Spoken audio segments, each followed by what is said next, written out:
साथियों, welcome back. आप सभी लोगों का बहुत बहुत स्वागत है मेरे YouTube चैनल पर। एक बार फिर मैं आपके लिए लेकर आया हूं ऑनलाइन क्लासेज के माध्यम से जनरल साइंस समान विज्ञान का एक बहुत ही महत्वपूर्ण टॉपिक जो पहले चल रहा था उसी को हम कंटिन्यू कर रहे हैं सिस्टमेटिकली, कॉन्सेप्चुअली, एकदम बिल्कुल जीरो लेवल से बीपीएससी यूपीएससी लेवल तक हर एग्जाम को आप कवर कर सकते हैं इस वीडियो क्लास के माध्यम से। तो चलिए शुरू करते हैं। समान अध्ययन में समान विज्ञान का भौतिकी का जो चल रहा था टॉपिक, सेंटर ऑफ ग्रेविटी, गुरुत्व केंद्र से संबंधित। तो गुरुत्व केंद्र के बारे में पूरा डिटेल में आप लोगों को बता चुका हूं। अब हम लोग उस गुरुत्व केंद्र से संबंधित जो मेन टॉपिक है, पूरे गुरुत्व केंद्र जो पढ़े हैं उसका सबसे इंपॉर्टेंट पार्ट यही है। तो इस वीडियो को थोड़ा सा कॉन्सेप्चुअली समझने का प्रयास करें। थोड़ा सा यहाँ कॉन्सेप्ट है, अगर कॉन्सेप्ट नहीं समझेंगे सवाल नहीं बनेगा। और अक्सर एग्जाम में सवाल पूछा जाएगा यहाँ से जीएस में। एक सवाल सिंपल कॉन्सेप्ट के साथ आपको जोड़ करके पूछा जाएगा जो हमारे दैनिक जीवन से जुड़ा हुआ विषय है, क्योंकि हमारे आसपास इस सेंटर ऑफ ग्रेविटी का बहुत रोल होता है। तो जिस प्रकार आप लोग देख रहे हैं, कंटिन्यूसली वीडियो को देखें। प्रतिदिन 4 बजे क्लासेज आ रहा। सैटरडे को मैं बीपीएससी 66 के लिए एक प्लान या रोड मैप आपको बताऊंगा कि कैसे आप आसानी से क्रैक कर सकते हैं बीपीएससी एग्जाम को, और वो भी फर्स्ट अटेम्प्ट में। जो हमारे कुछ इंस्टीट्यूशन के बच्चों ने किया है उसके अनुभव को मैं शेयर करूंगा। तो सैटरडे को वेट करेंगे। उस दिन नॉर्मल विषय वस्तु नहीं होगा, जो एग्जाम होगा 66 बीपीएससी का जो आने वाला नोटिफिकेशन, उसके तैयारी पर हम बात करेंगे। तो चलिए देखते हैं सेंटर ऑफ ग्रेविटी का महत्वपूर्ण विषय वस्तु। जो हम पिछले वीडियो में कहा था कि किसी भी पिंड का संतुलन जो है गुरुत्व केंद्र पर निर्भर करता है। किस प्रकार गुरुत्व केंद्र की स्थिति है उसके आधार पर उस पिंड का संतुलन किस प्रकार का होगा। तो इसको समझने के लिए हमने यहां लिखा है सेंटर ऑफ ग्रेविटी, और यहां हमको पढ़ना है इक्विलिब्रियम के बारे में, संतुलन के बारे में। संतुलन पिंडों का, ऑब्जेक्ट का। पृथ्वी पर हर पिंड संतुलन में रहना चाहता है, और वो संतुलन को बनाने के लिए गुरुत्व केंद्र महत्वपूर्ण भूमिका निभाता है, और इसी को समझना है। तो जिसको हम कॉन्सेप्ट समझाते हैं फिर एग्जाम्पल के द्वारा आप आसानी से समझ पाए। तो पहला तो समझना इसको, इक्विलिब्रियम समझने के लिए पहले हम लोग को एक इंपॉर्टेंट सिद्धांत जो हमने पढ़ा है उस पर चर्चा कर लेते हैं, तो संतुलन बिल्कुल आसानी से समझ में आ जाए। और वो है न्यूटन का गति का प्रथम नियम। ये हमने आपको बताया है पिछले वीडियो में, जरूर जो नहीं देखे हैं उसको देख लें। और सबको याद रहता है प्रथम नियम। इसमें कोई जो साइंस के विद्यार्थी हैं, मैट्रिक में भी पढ़ते होंगे फिजिक्स, तो ये जरूर याद रहता है, एक ये और एक थर्ड लॉ। ये नियम में हमने कहा था कि 2 कंडीशन लगा हुआ। कंडीशन क्या लगा हुआ है कि कोई भी पिंड अगर स्थिर है, विराम में है, तो वो विराम में ही रहना चाहती है।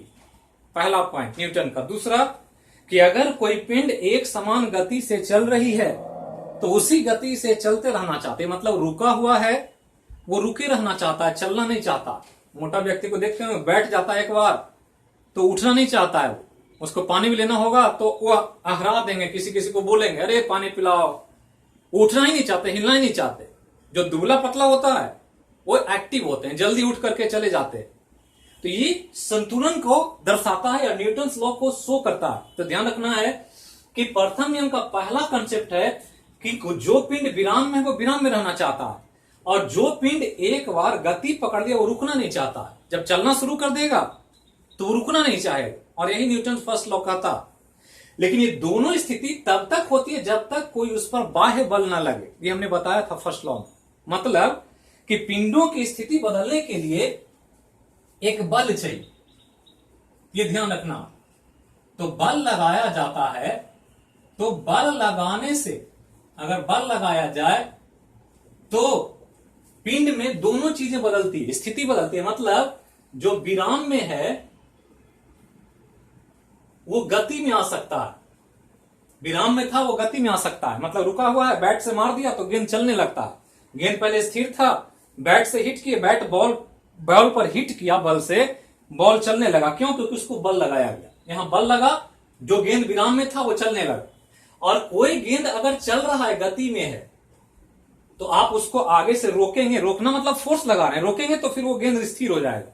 तो जो गति में है उसको आप क्या कर सकते हैं, विराम में ला सकते हैं, मतलब उसको स्थिर कर सकते हैं। दोनों चीज कब होता है, जब बल लगता है।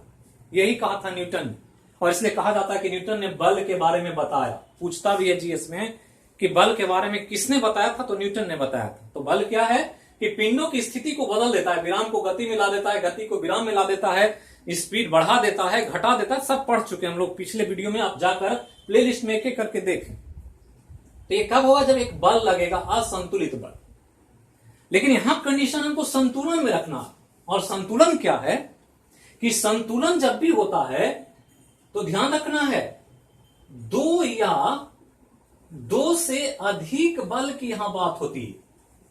यह ध्यान रखना, यहां एक बल नहीं होगा, दो या दो से अधिक बल होगा। पहला कॉन्सेप्ट तो यही ध्यान देना कि एक ही पिंड है और उस पर दो या दो से अधिक बल लगे, दो या दो से अधिक बल लगाया जाए, ये ध्यान रखना है। कंडीशन क्या लगा हुआ है कि एक पिंड है, वो विराम में है, गति में उससे मतलब नहीं है। मतलब है कि एक पिंड है और उस पर एक ही समय में दो या दो से अधिक फोर्स लग रहा। तो क्या होगा ये फोर्स लगने के बाद, इसको इमेजिन करना, सोचना है। यहां जीएस रटने वाला नहीं, इतिहास नहीं है, अकबर के पिता, हुमायूं के पिता, ये सब नहीं, रटना से काम नहीं होगा। यहां बिल्कुल थिंक करना होगा। जब तक आप सोचेंगे नहीं तब तक ये कॉन्सेप्ट समझ में नहीं आएगा और सवाल नहीं बनेगा। तो एक बल लगाने से पिंड ऐसा हो जाता है, लेकिन दो या दो से अधिक बल लगाया जाए, और तब कंडीशन लगा हुआ है कि दो या दो से अधिक बल लग रहा हो, तो उस बल से हो क्या कि जो पिंड विराम में हो, विराम में हो तो वो विराम ही में रहे। ये ध्यान रखना है, विराम में हो और विराम ही में रहे, बल लगने के बाद भी ना चले। पहले भी विराम में था और दो या दो से अधिक बल लगने के बाद भी अभी भी विराम में चल नहीं रहा है। एक कंडीशन ये। दूसरा कि यदि कोई पिंड दो या दो से अधिक बल लगे और एक समान गति से चलता रहे, एक समान गति से चल रहा है और ये इसी गति से, एक समान गति से चलता रहे, मतलब इसकी गति पर कोई फर्क ना पड़े, तो कंडीशन क्या क्या है, दो या दो से अधिक बल चाहिए। अब ये बल दो या दो से अधिक लग जाए, उसके बावजूद जो विराम में है वो विराम में रहे, इसके विराम पर कोई फर्क ना पड़े, और जो एक समान गति से चल रहा है उसी गति से चलता रहे, उसके गति पर कोई प्रभाव ना पड़े। तो यही दोनों कंडीशन इक्विलिब्रियम कहलाता, इसी को संतुलन कहते। तो बिल्कुल याद रखना कि जब किसी पिंड पर दो या दो से अधिक बल कार्य कर रहा हो और उन बलों के कारण पिंड विराम की स्थिति को बनाए रखे या एक समान गति से चलता रहे, उसके गति पर कोई प्रभाव ना पड़े, तो माना जाएगा कि वो पिंड क्या है, संतुलन में। तो ये ध्यान रखना, ये बिल्कुल कॉन्सेप्चुअल है।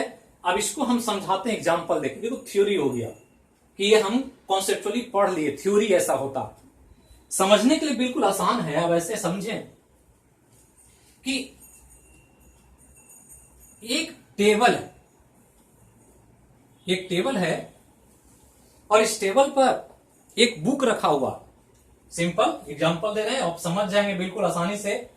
ये एक टेबल है और टेबल पर एक किताब रखा हुआ है, पुस्तक। इस प्रकार से बुक है,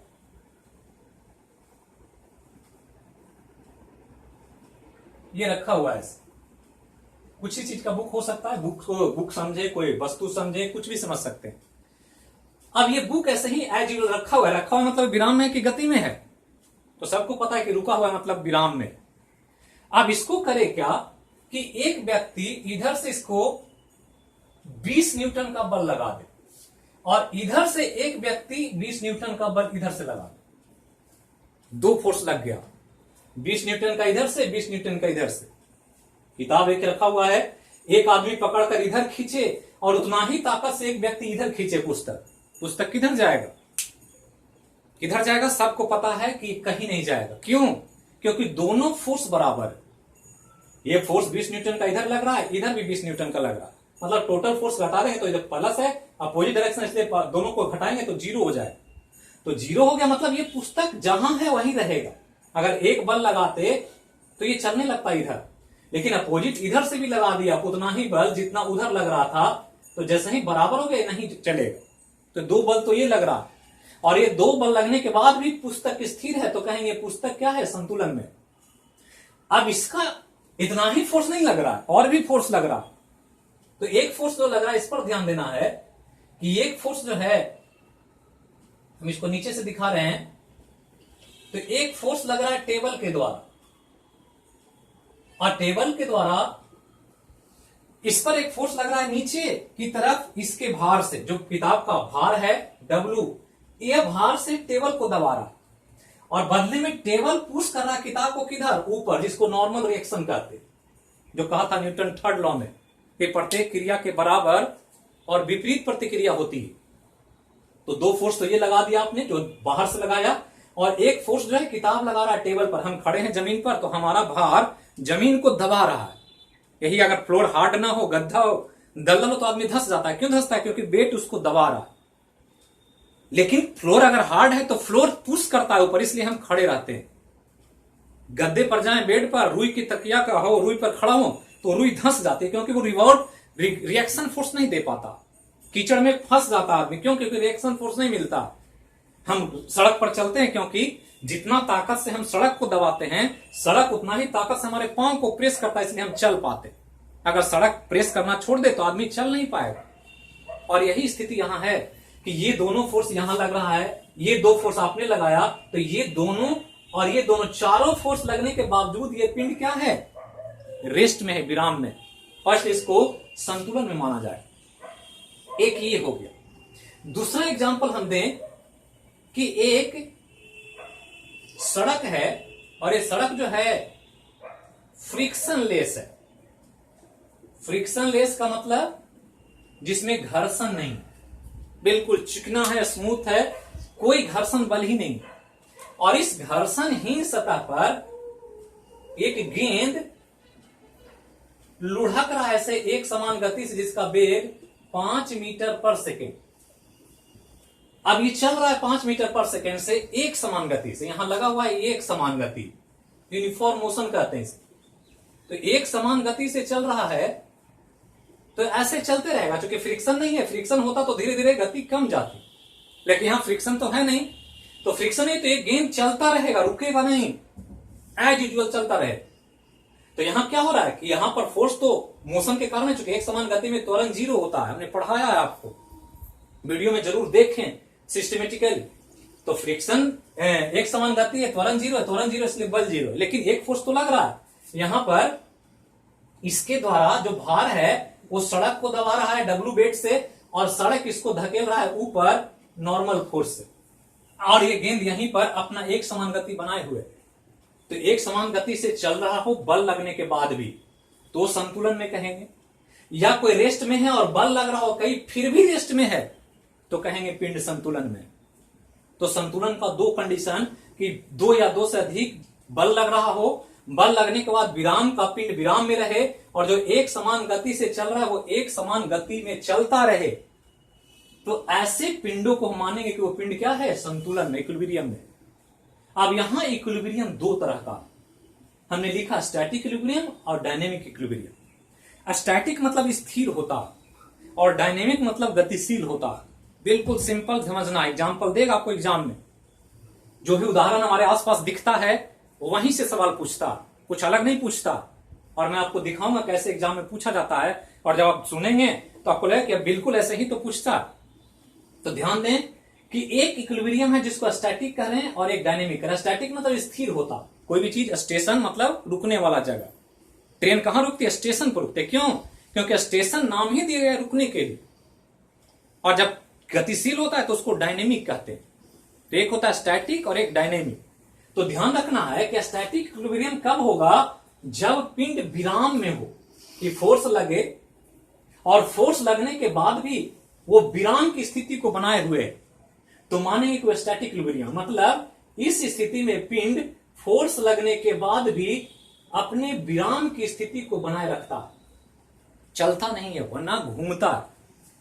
यह भी ध्यान रखना है कि चलने का मतलब ट्रांसलेटरी मोशन ही नहीं है, रोटेशनल मोशन भी है। घूर्णन गति को भी गति कहते हैं। तो ये ध्यान रखना है, विराम में फोर्स लगने के बाद अगर हो रहा है, जो हमने कहा कि विराम में है और विराम में ही रहे, 1, 2 या 2 से अधिक बल लगने के बाद, तो कहेंगे वो स्टैटिक इक्विलिब्रियम। तो ये ध्यान रखना, स्टैटिक इक्विलिब्रियम जब भी होगा पिंड विराम में रहेगा, चलेगा नहीं। दूसरा कि जब दो या दो से अधिक फोर्स लगे और वो एक समान गति को बनाए रखे, चाहे वो गति लीनियर मोशन में हो, सड़क पर हो, या चाहे किसी का वो चक्कर लगा रहा हो, लेकिन वो एक समान गति पर है, उसका गति में कोई बदलाव ना हो फोर्स लगने के बावजूद, तो मान लेंगे कि वो क्या है, डायनेमिक इक्विलिब्रियम। मतलब यहां पिंड जो होता है हमेशा एक समान गति से चल रहा होता है, एक समान गति से चल रहा होता है। तो यही दो चीज तो ध्यान देना कि स्टैटिक कब होता है, जब दो या दो से अधिक बल लगने के बाद भी पिंड विराम में रहे, और डायनेमिक कब होता है, जब पिंड दो या दो से अधिक बल लगने के बाद भी अपने गति को बनाए रखे, उसके गति में कोई परिवर्तन ना हो, जैसे चल रहा वैसे ही चलता रहे। और यही नेचर का सबसे बड़ा सिद्धांत है।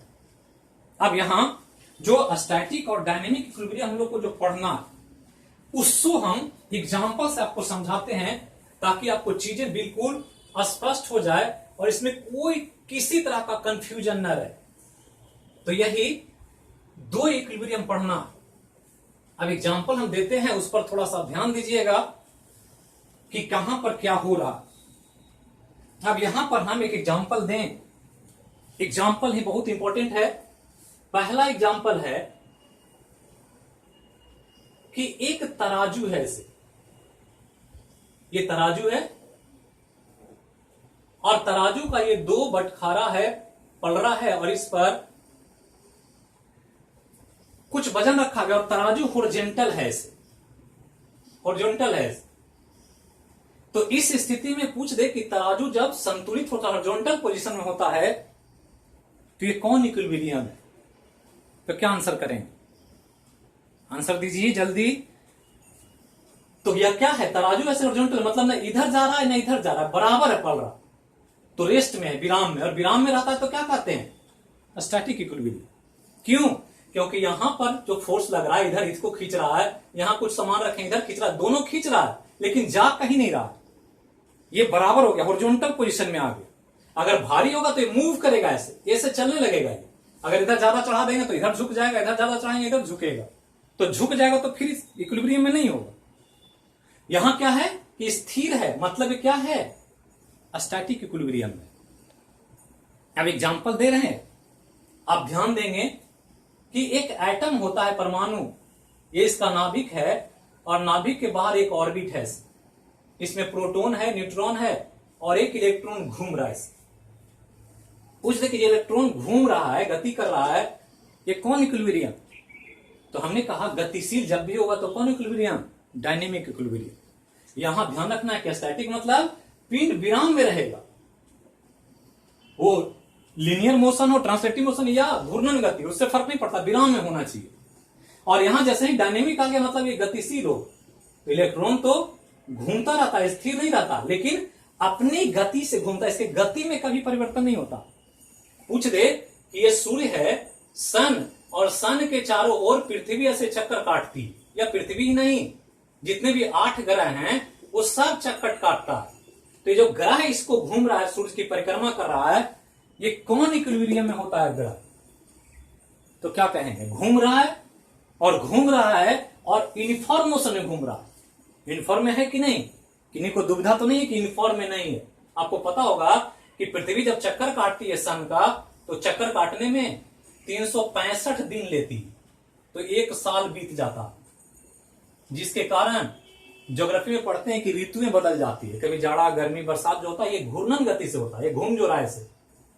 अगर ये घूमना बंद कर दे तो जाड़ा, गर्मी, बरसात नहीं होगा। तो 365 दिन में ही घूमता है, ये ना बढ़ेगा ना घटेगा, ये जब भी होगा 365 दिन, मतलब समान समय में समान दूरी तय कर, मतलब यूनिफॉर्म मोशन।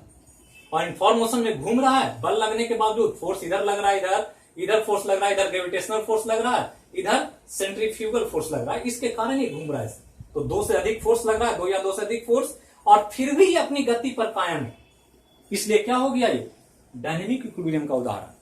तो याद रखना है, ग्रहों की गति, इलेक्ट्रॉन की गति, तराजू का पलड़ा, या कोई भी पिंड विराम में है।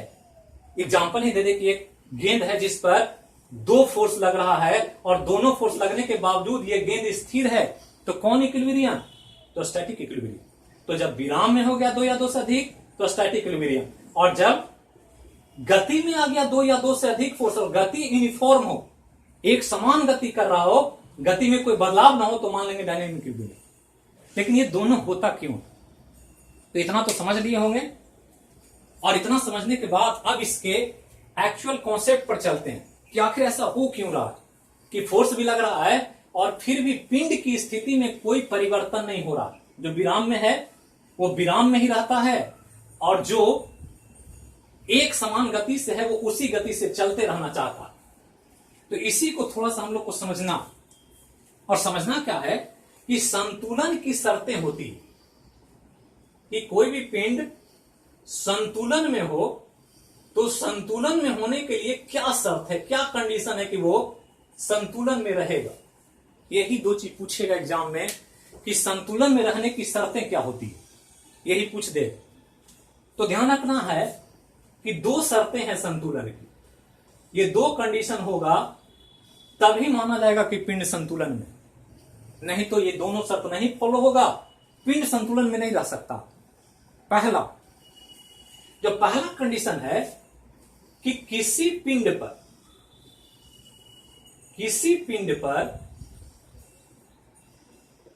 लगने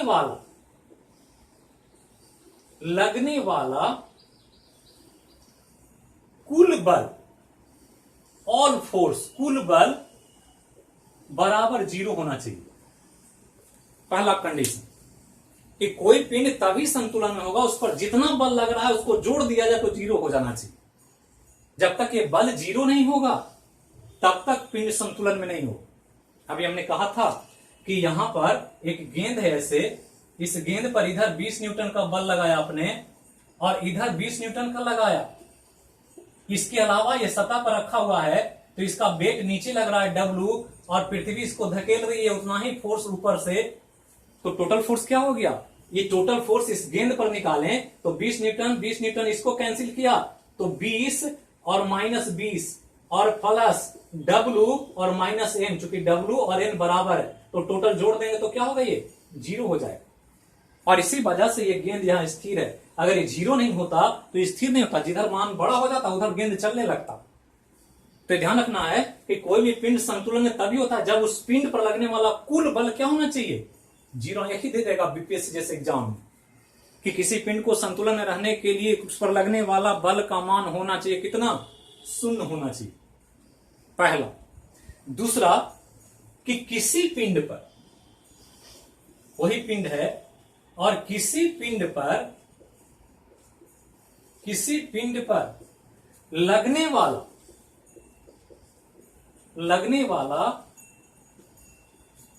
कुल बल आघूर्ण, जो हम पढ़ा चुके हैं आपको, बल आघूर्ण का मान 0 होना चाहिए, 0 होना चाहिए। तो दूसरा कंडीशन लगाओ। पहला क्या होना चाहिए कि बल कुल 0 होना चाहिए, और दूसरा क्या होना चाहिए? तो कुल टॉर्क 0 होना चाहिए। टॉर्क कब लगता है? जब पिंड घूर्णन गति में होता, बिल्कुल मूव कर रहा होता है, जैसे पृथ्वी घूम रही है, इलेक्ट्रॉन घूम रहा है, जैसे तराजू की हमने बात किया। तो तराजू क्या होता है कि एक बीम बैलेंस है, बीच में ऐसे पकड़े रहते हैं। तो तराजू को क्या करना है कि तराजू का ये बीम है, बीम बैलेंस कहते हैं इसको तराजू को। तो यही एक लकड़ी का होता है, किसी चीज का बना सकते हैं, लोहे का भी बना सकते हैं। यहां धागा लगा होता है, यहां पकड़ता है, इधर पलड़ा होता है ऐसे, और पलड़े पर इधर वस्तु रखते हैं और इसको तौल लेते हैं। जो हम लोग पढ़ेंगे भी, पेंडुलम जब पढ़ेंगे तो सरल लोलक की बात आएगी तो वहां पर बात होगा। तो ये क्या है कि यही पलड़ा तराजू है। तो तराजू पर बाट रखने से स्थिर क्यों होता? क्योंकि इस पर टोटल टॉर्क 0 हो जाता। मतलब इधर अगर वस्तु रख दें तो इधर पलड़ा झुकता है। पलड़ा क्यों झुकता है? क्योंकि ये एक फोर्स से इसको नीचे खींच रहा है, फोर्स नीचे खींचेगा तो ऐसे इसका डिस्टेंस अगर ये ओरिजिन पॉइंट हो डी हो तो इधर फोर्स जो लगेगा टॉर्क टाउ जो होगा F और इंटू डी होगा। ये भी डी बराबर होता है, क्योंकि जितना ये होता है जितना ये होता है। अगर इधर रखे तो इधर फोर्स लगा F, ये भी बराबर है। तो इसका जो इधर टॉर्क इसको घुमाएगा ये कितना होगा? तो इधर भी टाउ 1 ये और टाउ 2 2 तो लिखें तो F और इंटू डी इधर भी, तो इधर ये चाहेगा कि हम ऐसे घुमाएं। ऐसे क्या होता है, ऐसे घूमता है तो क्या कहते हैं, कहते हैं घड़ी से उल्टा घूम रहा। ऐसे घूमता है तो कहते हैं घड़ी जैसा घूम रहा। मतलब ये और ये, मतलब टाउ 1 इक्वल टू टाउ 2 हो जाएगा। और तब जोड़ेंगे तो अगर इसको पॉजिटिव लेना है तो ये नेगेटिव लेंगे, टोटल जोड़ देंगे तो T1 प्लस और माइनस T2 करेंगे तो टोटल वैल्यू क्या होगा, 0 हो जाएगा। और तभी ये स्थिर रहेगा। अगर ये बड़ा हो गया तो ऐसे घुमा देगा और इधर बड़ा हो गया तो ऐसे घुमा देगा। तो टोटल बल 0 होना चाहिए और टोटल टॉर्क 0 होना चाहिए, बला घूर्ण। ये 2 पॉइंट आपके लिए बहुत इंपॉर्टेंट है कि पिंड को संतुलन में होने के लिए क्या कंडीशन है। तो पहला कंडीशन है कि बल 0 हो और दूसरा कंडीशन है कि बलाघूर्ण जो हो ये भी 0 होना चाहिए, तभी जाकर के पिंड संतुलन में हो। इतना आप पहले तो ध्यान रखें कॉन्सेप्चुअल। अब इतना पढ़ लिए तो अब आपको हम इस गुरुत्व केंद्र से संबंधित जो संतुलन पढ़ रहे थे इसका एप्लीकेशन की बात करने जा रहे हैं। और बिल्कुल इंपॉर्टेंट है, संतुलन समझना है, क्योंकि संतुलन से ही सब कुछ होता है साइंस में। जितना भी आज डेवलपमेंट का काम हो रहा है वो गुरुत्व केंद्र के संतुलन के पॉइंट को ध्यान में रख करके। अगर आप संतुलन को नहीं समझते हैं, नहीं जान पाते हैं इसका कॉन्सेप्ट, तो आप कोई भी नया चीज काम नहीं कर सकते, नया डिस्कवरी, नया आविष्कार नहीं हो सकता।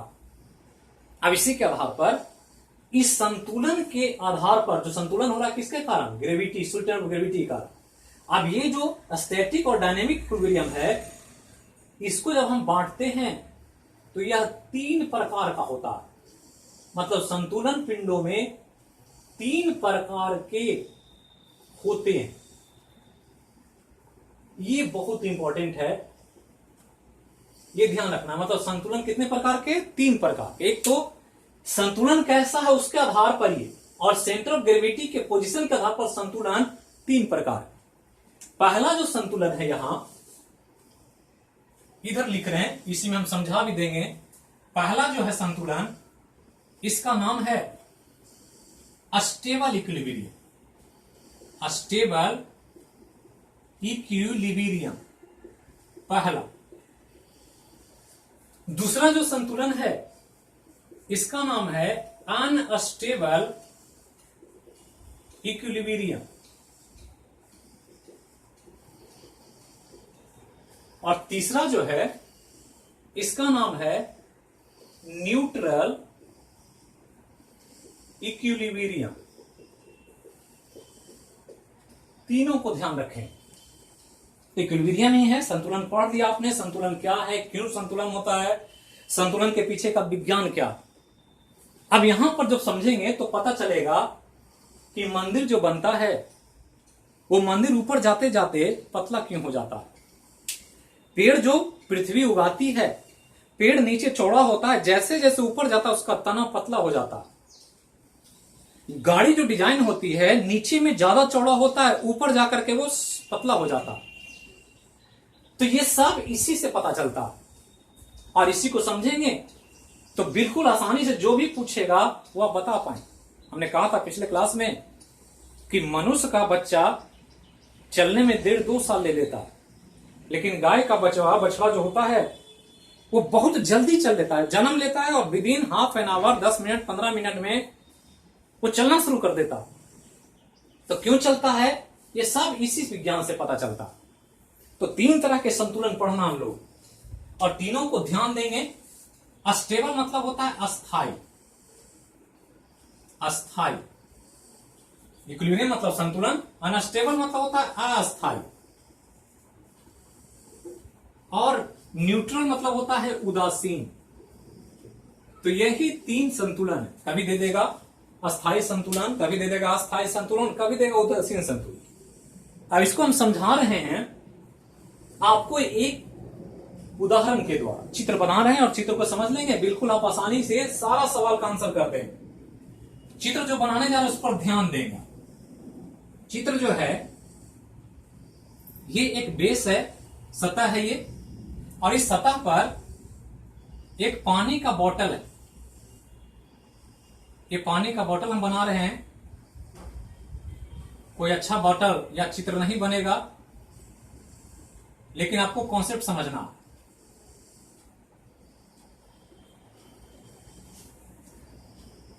ज्यादा तड़क भड़क और खूबसूरती के पीछे नहीं जाना।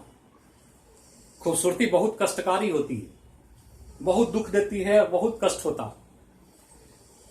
तो यहां चित्र अच्छा नहीं है ऐसा नहीं सोचना है, कॉन्सेप्ट समझना।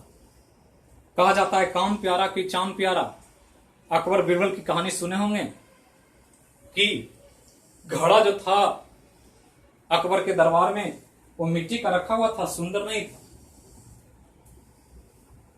और बीरबल का काफी फांस किया करते थे लोग उनके रूप और गुण को लेकर।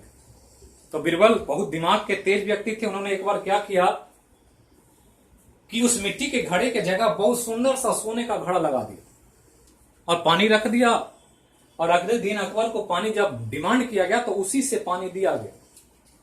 जब पानी दिया गया तो पानी तो बिल्कुल गर्म था, सोने के घड़े में रखा गया। जैसे ही अकबर पीता है पानी तो कहते हैं ये कौन पानी दिया, पहले तो बहुत अच्छा पानी रहता था ठंडा, ये तो बहुत गर्म और पीने लायक ही नहीं।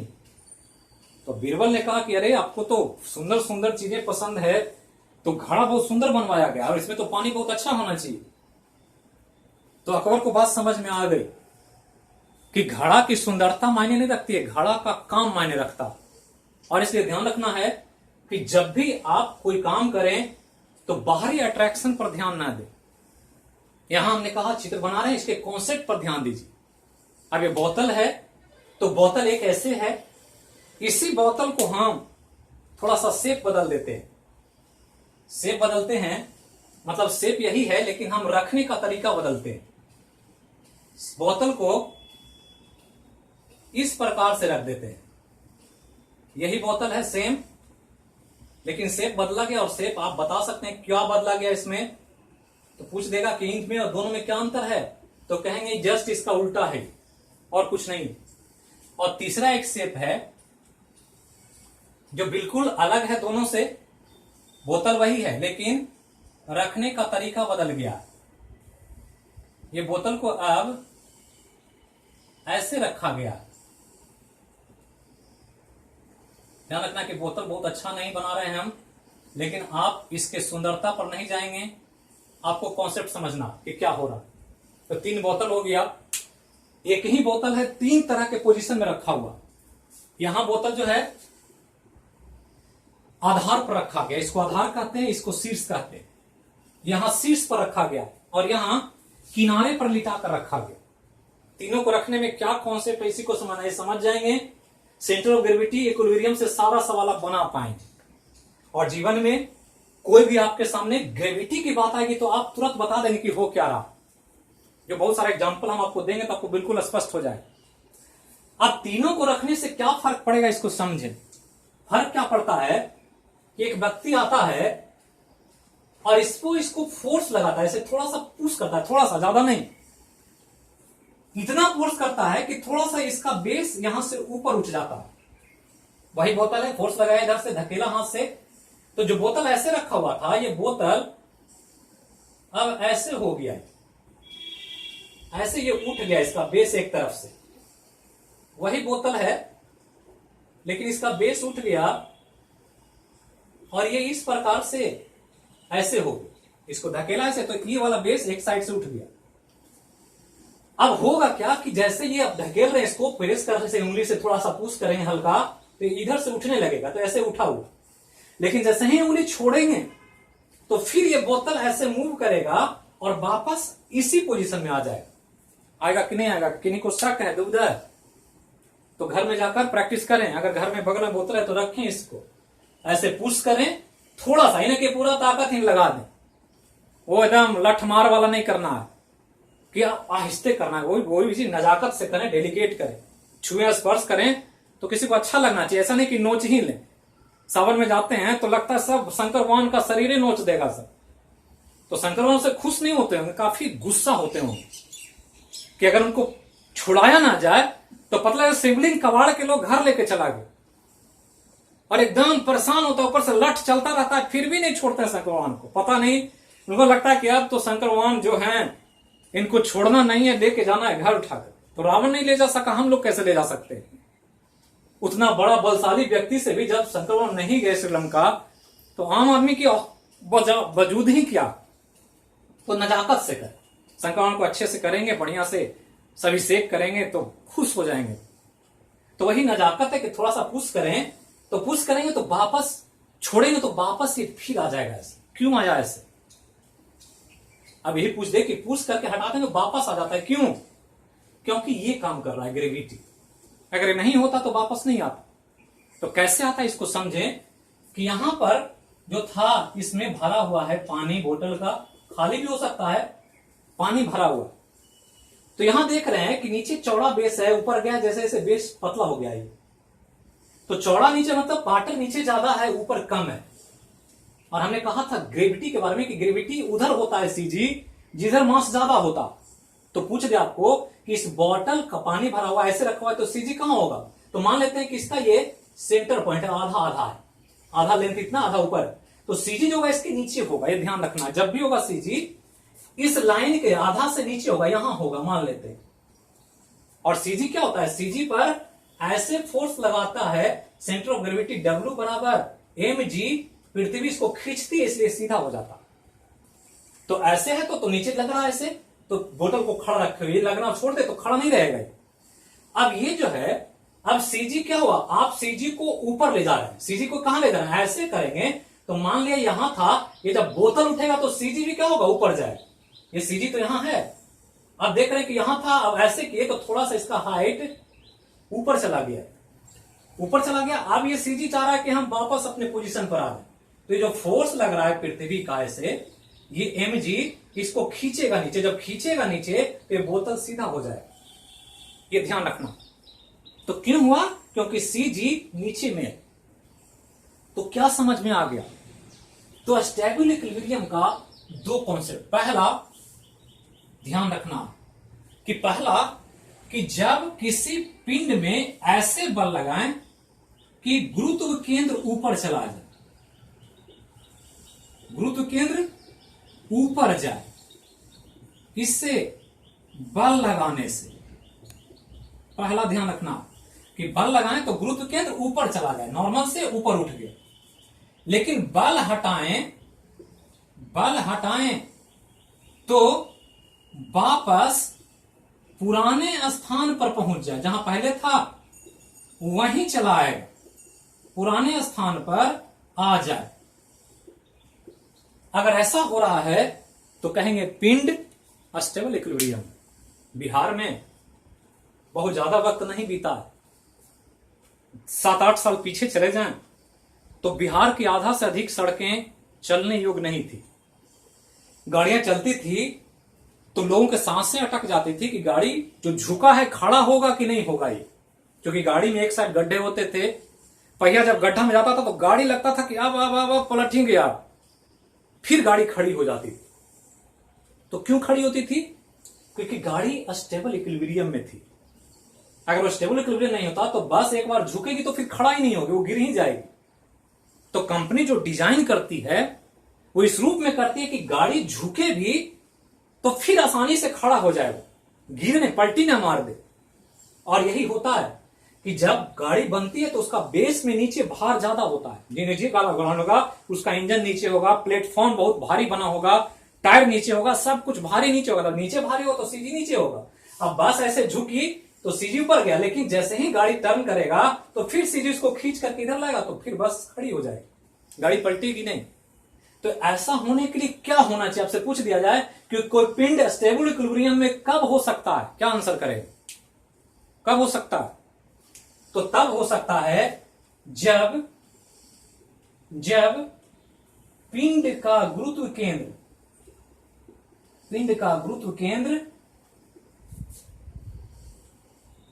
पिंड के नीचे वाले भाग में हो। ये ध्यान रखना है, नीचे वाले भाग में हो, मतलब आधा से नीचे होगा।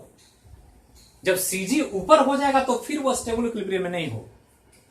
तो इतना आज ध्यान रखें। बाकी ये और ये चूंकि ये कंप्लीट होगा नहीं 5-7 मिनट में, तो इसके अलावा भी बहुत सारा एग्जाम्पल है, तो उसको हम अगले वीडियो में, अगले ऑनलाइन जो क्लास होगा अगला फिजिक्स का, उसमें कंप्लीट करेंगे। तो आपको बहुत सारे एग्जाम्पल्स भी देंगे जिसके द्वारा आप आसानी से समझ पाएंगे कि ये इक्विलिब्रियम का कॉन्सेप्ट कैसे होता। तो वीडियो को कंटिन्यू देखें। जो पहली बार देख रहे हैं वीडियो को, वो चैनल को जरूर सब्सक्राइब करें। कुछ परेशानी हो तो कमेंट बॉक्स में लिखें। सेटअप में कुछ प्रॉब्लम्स है, इसकी वजह से कुछ चीजें में त्रुटियां हैं और उसको हम जल्दी से जल्दी दूर करने का प्रयास कर रहे हैं और आपके लिए जो बेस्ट सुविधा हो सकता है, बेस्ट क्वालिटी हो सकती है, वो आपके सामने प्रस्तुत करने का प्रयास कर रहे हैं। बहुत सारी परेशानियां हैं, कुछ कंडीशन ऐसे हैं कि सब कुछ जल्दी नहीं हो सकता है, लेकिन फिर भी एज सुन एज पॉसिबल जितना जल्दी होगा उसके आधार पर हम काम करें। तो थैंक यू। जहां रहें स्वस्थ रहें, सुरक्षित रहें और सबसे बड़ा काम, अपने माता पिता का ख्याल रखें। ये आज के संदर्भ में सबसे बड़ा आवश्यकता है समाज की। और इसलिए एक स्लोगन आज से मैं शुरू कर रहा हूं कि जब भी करें तो मां को ध्यान में रखकर करें कोई भी काम। और इसलिए जब भी आप कोई काम करें तो इस चीज का ध्यान रखें कि हमारे माता पिता पर इस काम का क्या प्रभाव पड़ने वाला है, क्या इसका इंपैक्ट पड़ेगा उनके लाइफ पर, और किस तरह से हम अपने जीवन को उनके जीवन से जोड़ करके क्या हम करें कि उनके जीवन में कोई निगेटिव, नकारात्मक प्रभाव ना पड़े। और मां से बड़ा और माता से बड़ा या कोई भी जीवन में किसी का स्थान नहीं होता। महाभारत जब देख रहे थे तो एक स्लोगन आया था कि पुत्र कुपुत्र हो सकता है लेकिन माता कुमाता कभी नहीं हो सकती। वो कितना भी बच्चा बुरा हो जाता है, मां का हृदय पुत्र के लिए एक अलग स्थान रखता है, जिसका स्थान मां के अलावा कोई ईश्वर या भगवान ही ले सकता।